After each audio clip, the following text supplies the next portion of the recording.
That's kind of messed up. Not a fan of that. Just Um, dumping all those weapons in there and having no tracking system, wink, wink, for where they go. Well, it was the Felix Diamond Jubilee this month, but just quickly, did you guys check any of the Queen's Jubilees over the weekend? Because they had they had a hologram rolling around in a carriage. So beautiful, isn't it? It's the third oldest surviving coach in the UK after the Speaker of the House of Commons and also the Lord Mayor of London's coach. It's just so beautiful. As you said, it's been re-gilded so many times. It's probably just gold now, Alistair. And you love the Windsor Greys, the 8 horses drawing the carriage, and it's many tons. It's medieval, it's fairy tale. This is the whole point of it, isn't it? It's something that is quite out of our ken. It's nothing to do with everyday life. This is something completely different. It's such a privilege to see it. To say that there were tears in my eyes at that masterclass will be a great understatement. Yeah, they turned her into Cortana. They brought out so they have a special carriage, which I think is kind of cool. Like, I know I shouldn't say that, and I know like the popular thing online is like, oh, British people are disgusting. I hate England, blah blah blah. Even though it's like, Sean Moorhead put it really well when it's like when you're a kid and your cousin who could be presumably identified as your identical twin, who is about 0.6% more fat and annoying than you, when all you talk about is how much you hate him and find him annoying. That's what Americans talk about how much they hate the UK. Yes, absolutely. But so they have a special gold carriage that I guess they bring out for special events. They bring it out when they've had a huge W, and it hasn't been out since like 1975. And they put a hologram of the Queen when she was like 28 inside of it, which I think that's kind of sick. And I think we should have stuff like that. I feel like the president should have a special vehicle he gets to ride in when things go well. Like not just like a heavily armored limousine, like something a little bit cooler than that, like a sort of I don't know, like a fan boat, jetpack. Yeah, jetpack. Well, for Biden, I think like maybe something from his childhood, like a rickshaw, like a gold rickshaw. Well, I just moving on from the Queen's Jubilee, Felix, you were talking a little bit about liberal Zionism and the liberal Zionists of yore, and where are they now? I'd just like to take a second to talk a little bit about this New York Times editorial board piece that was one of the most nauseating things I've ever read, titled "Who killed journalist Shireen Abu Akleh?" And the fact that they're even asking that question is pretty fucking nauseating. They're just we've got to get to the bottom of this. We've got to figure it out. If you remember, like the Khashoggi shit, I mean, line those up side by side. So it says here, in her 25 years as a journalist for Al Jazeera, Shireen Abu Akleh covered many clashes between Israelis and Palestinians. So when she went to the occupied West Bank city of Jenin in the early morning of May 11th to cover an Israeli army operation in a refugee camp, she took all the requisite precautions. She wore a helmet and blue body armor marked press in large letters. She stood near the entrance of the refugee camp with a group of other journalists in her presence, and her presence was immediately noticed. She was so well known among Arabic-speaking audiences that a crowd gathered to watch her work. In the course of their reporting, however, the journalist came under fire. Ms. Abu Akleh, an American citizen, was killed by a bullet to the head. Another journalist, Ali Samoudi, who was also wearing a flak jacket marked press, was shot in the back and survived. More than 3 weeks have passed since Ms. Abu Akleh was killed. Yet, despite a surge of international outrage and calls by, among others, the U.S. State Department, Israeli human rights organizations, scholars, and members of civil society for a thorough investigation of her death and of the allegations that she was killed because she was a journalist, no formal, impartial outside inquiry has been started. The world still knows very little about who is responsible for her death. Ms. Abu Akleh's family, her colleagues, and all who care about freedom of the press as a pillar of democracy deserve far more. So, I mean, I'm just trying to imagine like the fucking like what are the fucking like the straitjackets that they have to wear at the New York Times editorial board to write a paragraph that says like we still know very little about who killed her, because I mean like there's plenty of evidence, and in fact the op-ed even mentions the CNN report not exactly Al Jazeera, that analyzed the video and said that she was not just killed by the Israelis, but killed on purpose by the Israeli snipers.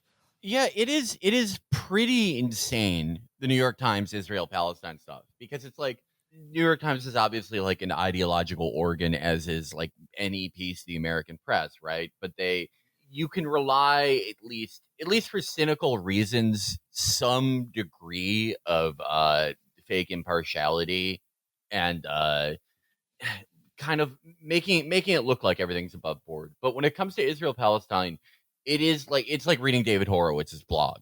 It's fucking insane. Well, I mean, like the interesting thing about this editorial is that I mean it lays out like fairly clearly who killed her and the conditions that gave rise to it, but like they do everything but say the obvious.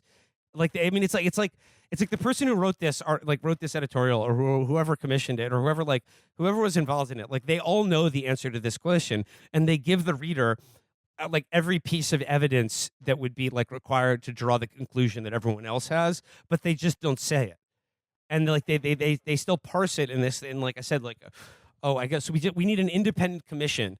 But like, you know, an independent commission is like, oh, like that won't be seen as legitimate by the Israelis or the Palestinians. So like, for instance, listen to this. It says, the early response to the killing has been alarming. 2 days after her death, the results of 2 preliminary investigations were announced. The Palestinian Authority charged that Miss Abu Akla, 51, had been targeted by Israeli soldiers.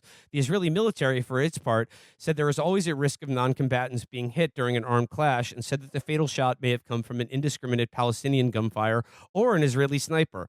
On the day that she was shot, a spokesman for the Israeli military implied that journalists were legitimate targets.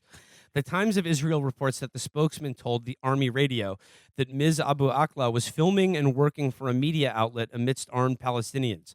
They're armed with cameras, if you'll permit me to say so. So they're basically quoting the Israeli government as just saying, like, yeah, like journalists are legitimate targets, and we shot her because she was with a press organization that's hostile to the Israeli occupation. But then, like, it just says, but Israelis should care more about what happened to Ms. Abu Akla. Democracies require a free press as a prerequisite for informed self-governments. Israel needs to ensure the safety of journalists in the country and in areas that it occupies to ensure the safety of its own democracy. Do you think they give a shit about what is this ass covering here? They're telling you exactly what happened, but refusing to state the obvious.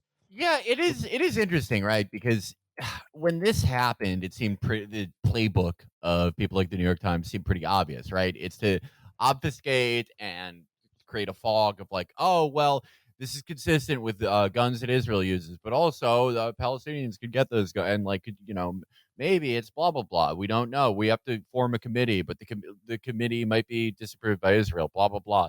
That would make sense to do in like 2006. But now, when Israel is just pretty much openly like, yeah, we killed her. We killed her. What are you going to do about it? You kind of wonder what the point of them even doing this is. Like I said, they reference the CNN report where it says here, CNN and other news organizations have begun their own investigations. After reviewing video footage, witnesses' accounts, and audio forensic analysis of the gunshots, CNN reported that evidence suggested that Abu Akla was shot dead in a targeted attack by Israeli forces. The witnesses and videos, it said, provided new evidence that there was no active combat nor any Palestinian militants near Abu Akla in the moments leading up to her death. I mean, okay, CNN did that. I mean, like, presumably the New York Times could do their own investigation into this and draw their own conclusions. But they're just like, okay, well, that's just what CNN says. Israel reacted sharply. In an address to the World Economic Forum in Davos on May 25th, President Isaac Herzog of Israel rejected the report, saying it was based on fake facts. So it just goes on, and then the last graph of it says, the best tribute to her life and work would be to make sure that her death does not vanish in the fog of hatred and recrimination, but serves to guarantee the safety of all journalists who seek to pierce that fog. So it's like they basically are saying that the Israeli military like intentionally assassinated this journalist, and the response to it is, hope that doesn't happen again. Let's all dedicate ourselves to supporting her legacy by making sure this doesn't happen again. But also, yeah, but also don't make it disappear in a fog of hatred. Which I guess, I mean, if they're saying what I think they're saying, that is like one of the most repulsive things I've heard a mainstream media organ say with regards to Israel and Palestine, just like don't it's saying don't get too mad about this or you're just as bad as whoever killed her. We don't know. Yeah, it's just the fog of war, the fog of hatred. Like let's just like exactly. We can't allow this like assassination of a journalist. Let's not get too mad at whoever did it, but let's just make sure who did it doesn't happen again. Well, yeah, it's harder and harder. We need to find out who did it, but we may never find out. So like let's just not let it devolve into another bitter round of recriminations. Well, I mean, it's harder than ever to establish parity for kind of bullshit objectivity in American media. It's harder to establish parity between Israel and Palestine. It always was kind of hard. The difference between rocks and small arms and fucking tanks and airstrikes. But it's especially hard now, given that the Israeli treatment of so many Palestinian populations is, I mean, it is like if the Third Reich had modern technology. They're doing everything you could to sort of beat down and cut down the birth rates of and mentally eviscerate a hated population. I guess the way that they find parity with that is it's twofold. It's like the anti-Semitism stuff, which is like, I think serves the purpose of like, okay, well, if we're mentally obliterating Palestinians and trying to keep down their birth rates and literally like neutering people and spraying them with chemicals and keeping them in an open air prison and doing everything we possibly can to make them feel like animals. Well, you're also doing that to me by, othering me in spaces. Yeah, that's the parody they can create there. But here, I guess it's a new one, which is like we're doing all that, and we also just fucking gunned down this journalist in front of everyone. But if you don't stoop to our level, I guess. Yeah. Don't. Yeah. Yeah. Yeah. No, I feel like it's just tough. It's tough. I mean, the New York Times' role here reminds me of like when a dog gets spayed or neutered and they still hump things. You're shooting blanks. Your job isn't really needed here, but you're still doing the thing you remember you had to do. I guess to move on from this,